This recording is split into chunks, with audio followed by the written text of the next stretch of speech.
Mensajes de correo electrónico entre el expresidente Rafael Correa, Alexis Mera, abogado de la presidencia, y Gustavo Yalc, presidente del Consejo de la Judicatura, sobre 17 procesos judiciales de interés político del gobierno, evidencian una aparente metida de mano en la función judicial.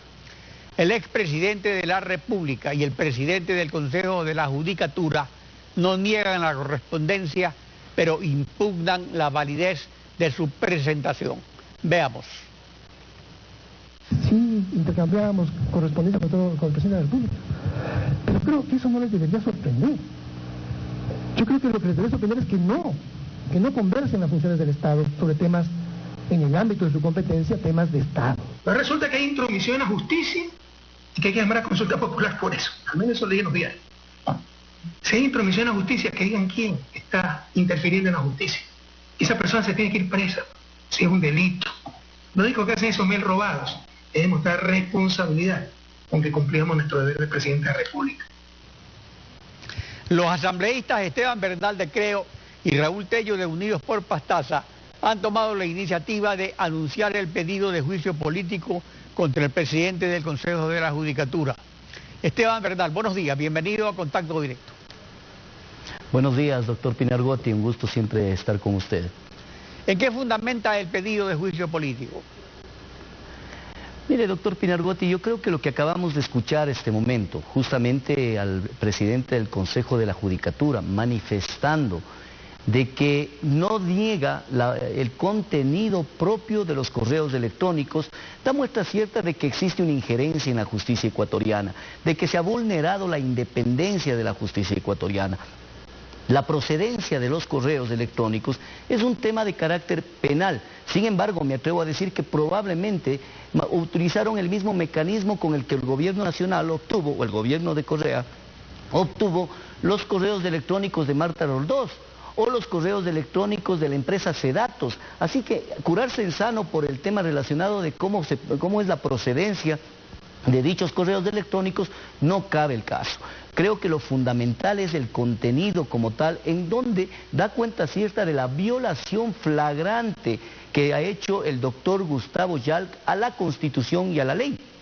Particularmente el artículo 181 de la Constitución de la República, que le obliga literalmente a mantener la independencia de la justicia, a precautelar la transparencia y eficiencia de la justicia ecuatoriana, hecho que lo ha incumplido no solamente con los correos electrónicos, de los cuales manifiesta que su contenido es real, que ha mantenido conversaciones con el presidente de la República. Le invito, doctor Pinargotti, a que pensemos, si el doctor Yalc tenía conversaciones, no pensemos con uno de los que mantenían el proceso judicial, que es el Estado, sino adicionalmente con cualquiera de los ciudadanos que fue enjuiciado con el Estado, Clever Jiménez, Fernando Villavicencio, cualquiera de ellos, si hubiesen conversado con el doctor Yalc mediante correo electrónico, ese rato el doctor Yalc no solamente que no sería presidente del Consejo de la Judicatura, sino quién sabe qué nivel de persecución habría realizado el gobierno nacional en contra de aquel ciudadano que se interfiera o que se haga una intromisión en la justicia del Ecuador. Por lo tanto, ahora, creemos firmemente... Lo cierto es que hay algunos expedientes que no se basan en correos electrónicos. Lo importante, más que arrancarse de la validez de los correos, es precisar los resultados concretos de esa interferencia inconstitucional. ¿Puede mostrar un solo caso donde se comprueba esa metida de mano? Por supuesto, doctor. Vea usted lo que sucede en un caso patético en la ciudad de Cuenca, en donde el Consejo de la Judicatura, pero aquí hay que tener algo más en concreto además. El doctor Yalc, en el año 2010, cuando era ministro de gobierno, recibe una demanda por parte de un ciudadano en la ciudad de Cuenca, quien demanda al Estado porque su hija sale del Ecuador de manera ilegal, sale del Ecuador sin contar con los documentos pertinentes y presenta una demanda al Estado ecuatoriano en el Ministerio de Gobierno.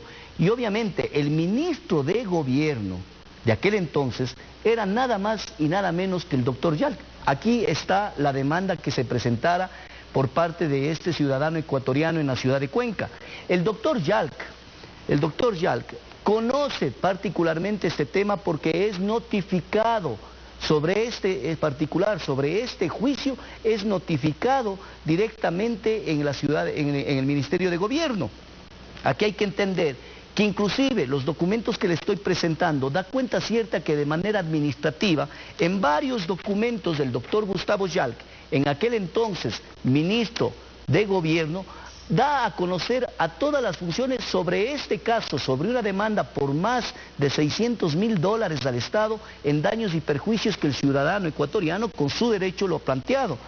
Finalmente, debo mencionarle que el juicio efectivamente tiene una sentencia en contra del Estado ecuatoriano, en contra del Ministerio de Gobierno y del Ministerio de Relaciones Exteriores. Lo grave está que años después el doctor Yalc se posiciona de presidente del Consejo de la Judicatura. Y fíjese usted, aquí se demuestra flagrantemente la intromisión en la justicia. Primero, porque no debió haber aplicado este famoso mecanismo del error inexcusable que no es competencia del Consejo Nacional de la Judicatura porque es un trámite de carácter jurisdiccional.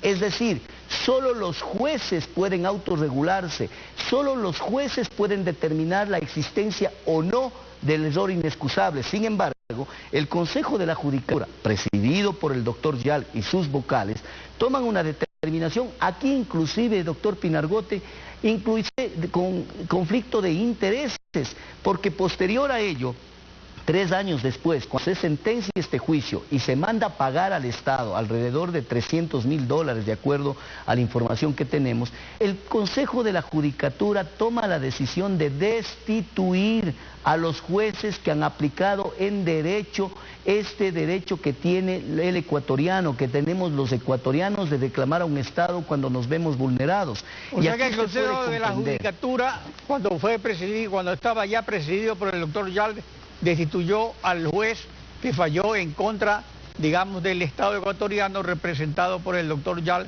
como ministro de Gobierno. Efectivamente, aquí hay hasta conflicto de intereses y aparte de ello, no solamente que destituye de una manera, en lo personal debo decir, en donde raya en la ética, porque hay que comprender que si fue parte procesal del juicio al que hacemos mención, lo mínimo que debió es por lo menos justificarse y retirarse de la determinación del Consejo de la Judicatura para tomar una decisión inclusive de destitución, que ya la propia destitución es una muestra flagrante de cómo se ha incumplido la independencia de la justicia.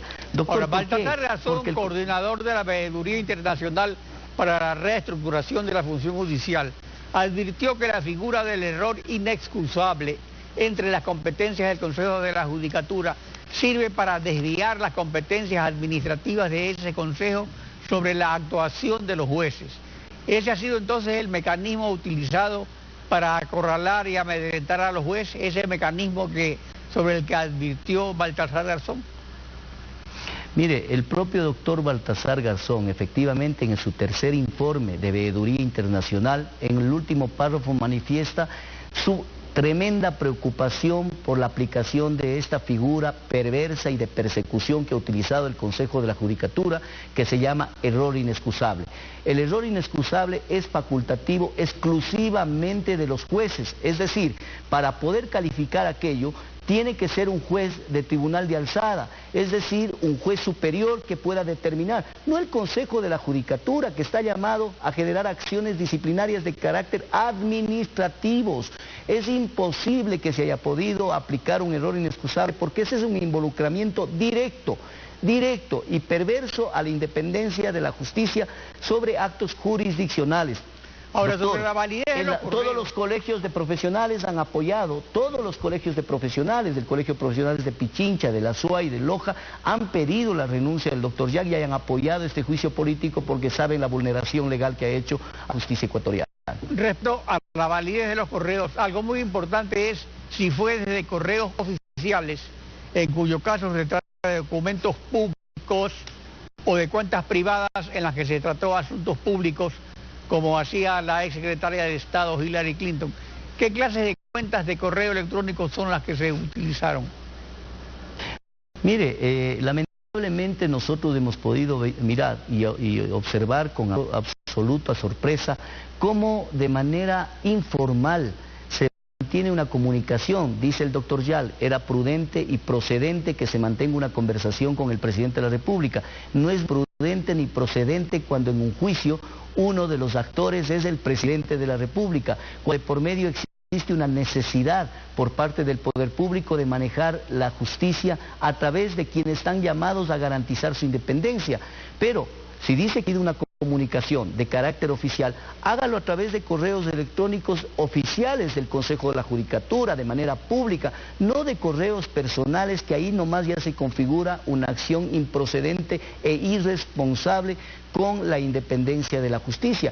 Pero quiero manifestarle algo, doctor Pinargotti. Lo importante de aquí, este proceso de juicio político, que lo vamos a llevar con valentía, con documentos, con fundamentos, con testimonios, como pruebas contundentes de la injerencia en la justicia, es un proceso de carácter moralizador para que los jueces, los ciudadanos, los servidores judiciales levanten su voz y no permitamos que exista injerencia en la justicia ecuatoriana. Lo que tenemos que caminar es a lo de fondo, lo que usted planteó en el editorial de esta mañana, en donde la consulta popular nos lleve a retirar a todos los espacios de control correísta que se ha instaurado en el país. Ese será un fundamento básico sobre lo cual sostendremos la libertad de los ecuatorianos, la independencia y lo que buscamos. ¿Ya tienen las firmas? ¿Apoya el PSC el juicio político? Bueno, nosotros hemos presentado dos bloques particularmente. El bloque de la Unidad por el Cambio, en el cual estamos Juntos Podemos, que es la organización política a la que me pertenezco, y somos una alianza con varias organizaciones territoriales. Tenemos 23 firmas, más 14 firmas de la bancada de Integración Nacional, a la que pertenece el asambleísta Raúl Tello, quien conjuntamente con quien se dirige a usted han presentado el juicio político. Por lo tanto, tendríamos las 37 firmas, 37 de las 35 que se requieren para presentar un juicio político. Sin embargo, hemos conversado de manera todavía previa a la presentación de documentos. Yo soy un asambleísta y un legislador que hace referencia a la historia de mi provincia de la Azuay, una provincia que no viene a golpear cuartos vacíos en donde levantamos aspavientos, sino a presentar propuestas de ley y en el ámbito de la fiscalización una interpelación documentada. Por lo tanto, aquellos distinguidos asambleístas del Partido Social Cristiano,